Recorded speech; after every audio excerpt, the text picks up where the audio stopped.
This is Kate Swoboda, creator of YourCourageousLife.com, director of the Courageous Living Coach certification at TeamCLCC.com, and author of the book, The Courage Habit, which is available at booksellers and at Amazon. The Your Courageous Life podcast is all about going after what you want and creating and living a more courageous, emotionally resilient life. Might drop a couple of F-bombs, so maybe don't listen with your kids in the backseat of the car. And here we go with today's episode. Hey, everybody. Today's episode is all about dealing with disappointment. And let me tell you, I'm highly ambitious.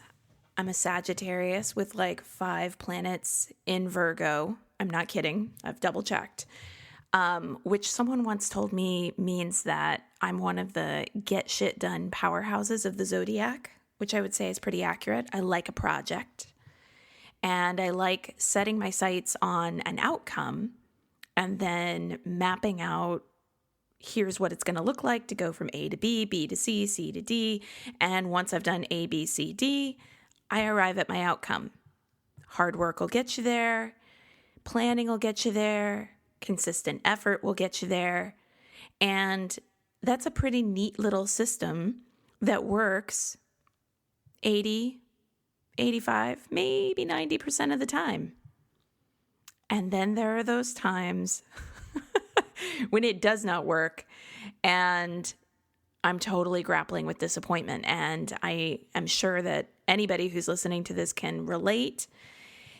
And so I thought I'd share a little bit today about what I've learned about dealing with disappointment, because it's inevitable that we're going to encounter disappointment. And that's the, statement of self-help. Like everybody knows you're going to have setbacks, you're going to have failures, you're going to have disappointment. Not everybody knows how to deal with disappointment in a way that's really conscious. And this is still a learning curve for me, because when I'm dealing with disappointment, when I'm dealing with failure, when I'm dealing with a big setback and the stakes were high and it meant something to me, or I really wanted to see things work out, when I'm attached in that way, it sucks. It completely sucks. It feels like, why did I even bother? I should have worked harder. There's all the beating up on yourself that you can do. There's all the, why bother ever trying again and just kind of hiding out. There's a ton of stuff that we do that isn't very functional, that isn't very helpful when we're dealing with disappointment. So I'm going to share what I've learned, and I'm hoping that it will be something where, particularly if you are dealing with a disappointment right now, you're going to go, all right, yeah, I need to do a little bit of this and a little bit of that, stat. Now, if you didn't already know, episode 25 of the Your Courageous Life podcast is all about fear of failure. And in that episode, I was trying to deconstruct how a fear of failure, a fear of what could happen, keeps someone from even getting started. So if you know that you have that kind of fear and it's hard for you to even get going, that would definitely be an episode that I would say to check out. Today's episode is about, by contrast, today's episode is about when you have actually dared to really want something. And this is really tender. I mean, think of the things in your life that you have really wanted with your whole heart. Kids, the love of your life, health, money, to follow through on a dream, to feel love from people who have denied you love, to get a taste of success. I mean, there are all these things that we really can bank putting our hopes and dreams on. And one of the first places that we can go to sometimes is just not even taking a step out there to go, I'm going to really allow myself to want this. And I'm speaking into that in part because it actually kind of surprised me. I only just realized this year in 2019 how often I was doing that. I mean, I get that it doesn't look like that. You look on paper and you see like, okay, she's been doing, coaching for 10 years. It's her full-time job. mentions in major media publications, book deal, all the things, right? You can look at those things on paper. But there's a part of me that has totally approached every launch with this kind of, don't let yourself want it too much. Just slow down. Like it's just going to be the icing on top if it all works out. And, oh, it'd be so great if this happened. But you know what? Let's just keep your focus on Kate, on, this is like the pep talk that I'm doing in my head. And I think it's a good thing to have that as a resilience strategy. I think it's a good thing to have something in you that will go, slow down a second, don't get really, really attached to a wildly optimistic outcome, because it can hurt if you don't hit the mark. But I also see that there's this way in which that is a kind of armor, a kind of steeling myself against disappointment, a kind of don't want too much. Don't go getting too big for your britches. Don't go thinking that you're going to get this big thing. Hold on a second. And the problem with that is that it's a joy killer. And the other problem with that, let's be real here, no bullshit. The other problem with that is that it doesn't actually work, because again, today we're talking about dealing with disappointment as in when the disappointment actually happens. I think there's a way in which we tell ourselves not to want something too much, and we think that strategy is working, but it's not, because the reality is that we can tell ourselves not to want something, but if you want something, you want something. If you want love, you want love. If you want to leave your soul-sucking job and strike out and actually make money as an entrepreneur, you want that. How are you not going to want that? I've never really fully understood when people are like, well, I just decided to not get my hopes up. And they really are thinking they mean it. And I'm just kind of like, no, your hopes are up. You're just really working hard to keep yourself in check.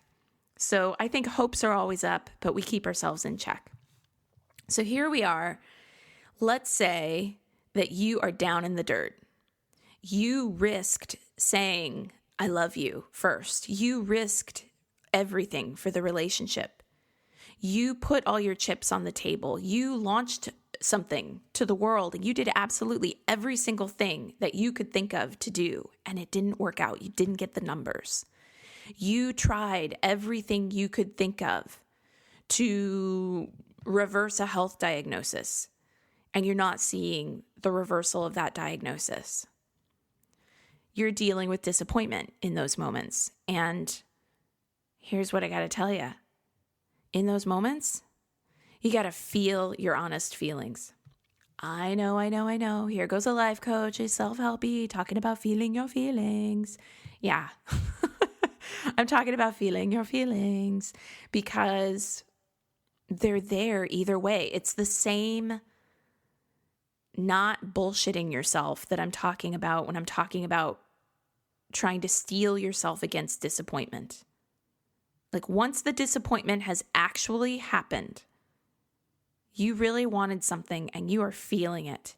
And your critic is going crazy, telling you you're a failure. Why did you bother? Who do you think you are? You look really stupid. The critic says all these things. My critic says them too, by the way. And there you are, and you're in it.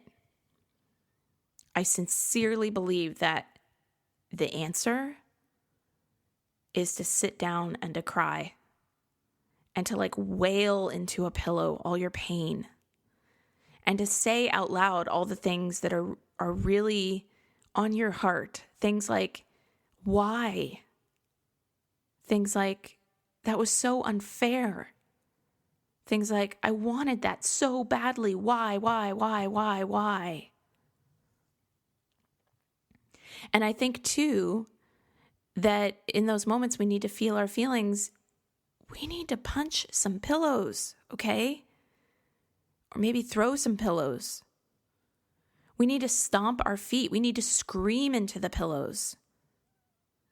Or go to the gym and lift really heavy weights. Go to that dark place and just be lifting something heavy into the air and groaning as you do it. Or taking a medicine ball and slamming it onto the ground as hard as you can. get out the anger. I think there's this way in which when we're dealing with disappointment actively, we try to pretty it up. We try to rush to the lesson.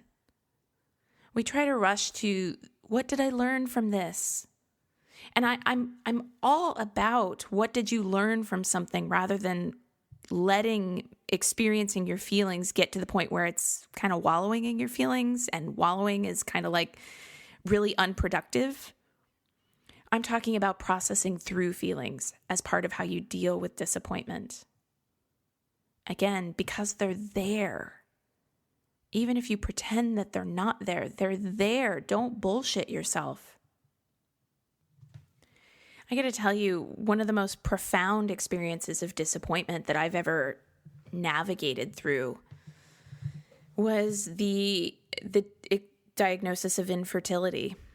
I mean, I think about that time in my life and it felt just crazy. It felt crazy because I was just sitting there and, I mean, first of all, the news of infertility was like, what? Because, the women in my family, man, I mean, I was an accidental pregnancy. A lot of family members were an oops,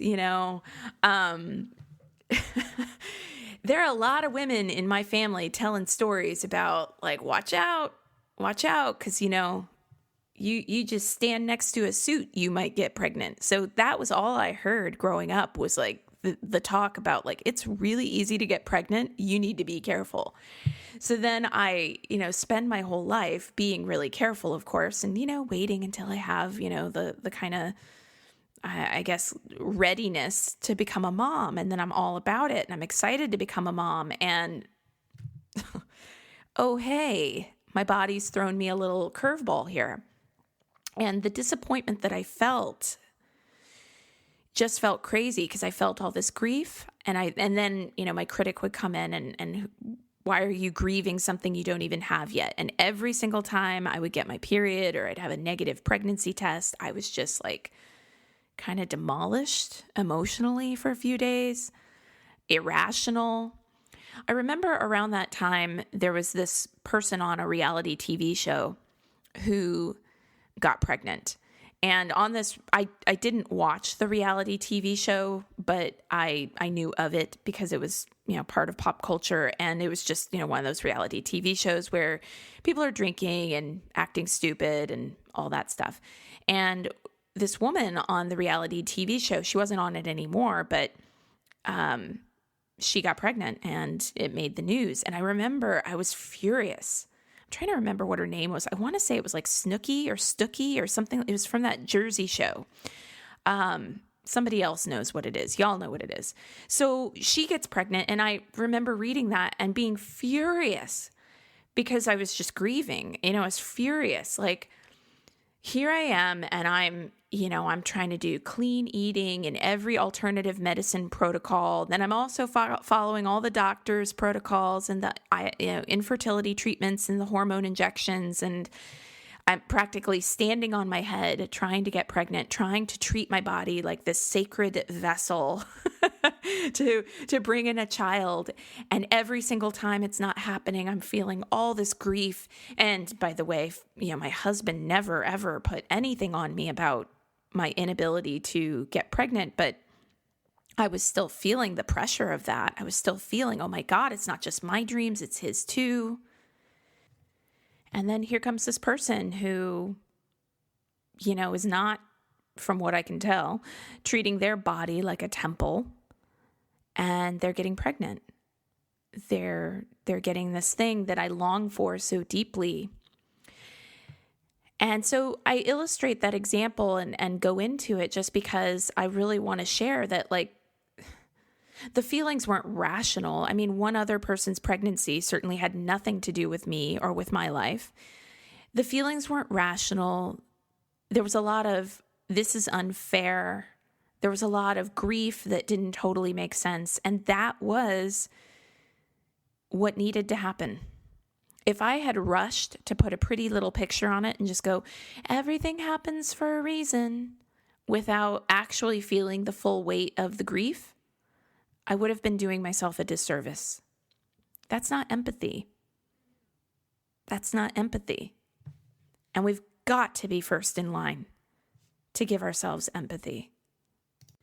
So if you are listening to this right now, or if you are currently putting everything you've got into some kind of dream, relationship, something that feels super vulnerable and you're being stretched as far as you know how to stretch, and you are really worried, what am I going to do if I'm dealing with disappointment? My answer is, you got to feel the feelings. And it's going to be messy, and you might even feel a little stupid or ridiculous, or that's what your critic will say. But it's so vitally important. You've got to feel your feelings. Next thing that's a big one, giving yourself time. This is kind of related to feeling your feelings, but this is also about this thing where the next thing people want to do to engineer and like strategically move their way through disappointment. They want to operationalize it. They want to set up a protocol. Okay, here's my disappointment protocol. I'm going to do step 1, step 2, step 3, then I won't be disappointed. Raise your hand if you've ever been that way around difficult feelings. I'm raising my hand. The second piece, first there's feeling your feelings, but the second piece is giving yourself time rather than thinking you need to be farther along in processing. Because otherwise what happens if you're not aware of giving yourself time is you'll go feel your feelings and you'll feel a little bit better because you took some time to cry or to care for yourself in some way. And then you're going to go back later and you're going to feel the disappointment again. It'll come in another wave. And then you'll go, I thought it was past that. I had a coaching session to process my feelings, or I talked to that friend and I felt better, but now it's back and it must mean this isn't working and I'm going to be stuck in these feelings forever. And again, insight, getting a lot of insight into what my inner dialogue sounds like when I'm in this stuff. And that's the thing is that, I remember my coach, Matthew Marzell, God love him. I would do that sometimes. I'd go to coaching sessions with him and I'd, feel better, and I'd go back out into my life and I'd practice the tools, and it would kind of like work and then kind of not work. Work being the operative term, right? Like I wanted something to work as in fix. And when I'd have more waves of stuff, he'd remind me there's no there. Like there's no goalpost you're trying to get over here. Like this is it. This right here, this your life right here, right now, this is it. It's not about you go feel your feelings and then you're like, okay, check. It's more like you're going to feel your feelings and you're going to feel better, like an inch better. And that is an accomplishment. And then you're going to be down in it again. Fuck, why am I in it again? I hate this. Don't want to be here. I want to be there. But then it's like, there is no there. This is it. And this isn't it forever. You're not going to be in the disappointment forever. You won't, I promise. I mean, have you ever been in any emotion forever? No. You'll find your way through. But for right now, you need to give yourself the process instead of giving yourself some processing and then feeling a little bit better and then beating yourself up and thinking I should be farther along in my processing. And I talk about this actually in my book, The Courage Habit. There are a couple places I talk about it. One is that the Courage Habit, when people interview me, they often talk about steps. And I try to talk about the Courage Habit as a process. There are 4 parts to the Courage Habit process. They are accessing the body, listening without attachment, reframing limiting stories, reaching out and creating community. And when people interview me and they see the 4 parts, okay, take me through the steps. And one of the things I try to speak to is that it's not necessarily linear. I personally like to start with accessing the body, feeling my feelings, but it doesn't have to be that way. It could be that you start with the process of reaching out to a friend when you're dealing with disappointment. It could be that you start with cognitive reframing, which is what reframing limiting stories is. It could be that you start in any point in the process. But here's the thing. Let's say that you go ahead and you access the body, which is really what I'm talking about with the crying and the screaming into pillows and all this stuff that sounds, vaguely nuts, but is the most emotionally healthy work I ever do. So let's say you start doing that and you're like, okay, I feel a little bit better. All right. You are totally, I say this in interviews. It's not like, oh, great, I accessed the body. What's the next step? You're going to feel better. Then you're going to need to come back to accessing the body. Or you're going to access the body, and then maybe you will listen without attachment to what your fear is saying and reframe a little bit. And then you're going to feel all over again. And then that's when you go, oh, I need to go access the body again. Or maybe you'll call a friend, and that ends up being your portal to accessing the body. I mean, if ever I do an ugly cry, it's definitely when I'm on the phone with a friend going, and I feel like I'm completely losing it. Valerie Tooks, love you. Love you. She's my sister from another mister. If I'm going to call anyone for an ugly cry, it's going to be Valerie. But that's the point, right? It's not about how do I strategically map my way to the other side of disappointment by plotting the coordinates and going through steps, and then I will see metrics of my progress. No, it's more like the grief that you feel around disappointment is going to come in waves. And first, those waves are going to be huge, and you're going to feel like you can't swim, but you will. And then the waves will be smaller, and there will be these lulls in between the waves. So if you are dealing with disappointment, my vote is feel the feelings. My vote is give yourself a ton of grace and compassion around the time it takes to process what you feel. And then the other thing I wanted to speak to is a concept. I do talk about it in the Courage Habit.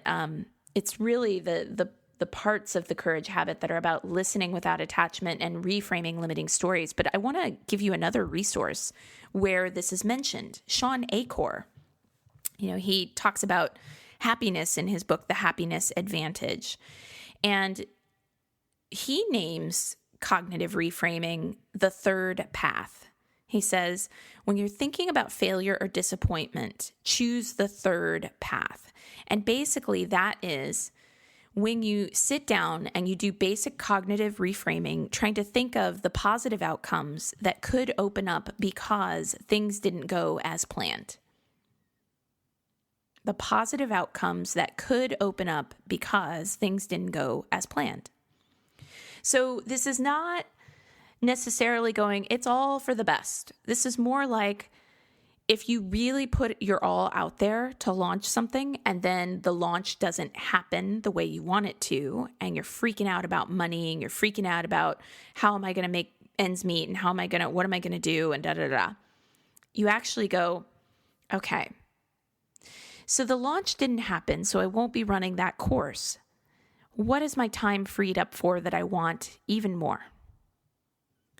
In essence, I see what Sean Achor is talking about as the call to brainstorm outside the box. The call to brainstorm outside the box. So it's not taking a disappointment and trying to hyper-spiritualize it and just go, well, it's good. It's going, okay, let me think. Let me broaden my horizons to what else is out there beyond what I even dreamed. I mean, maybe the reason this didn't work in its current incarnation is because I need to think bigger.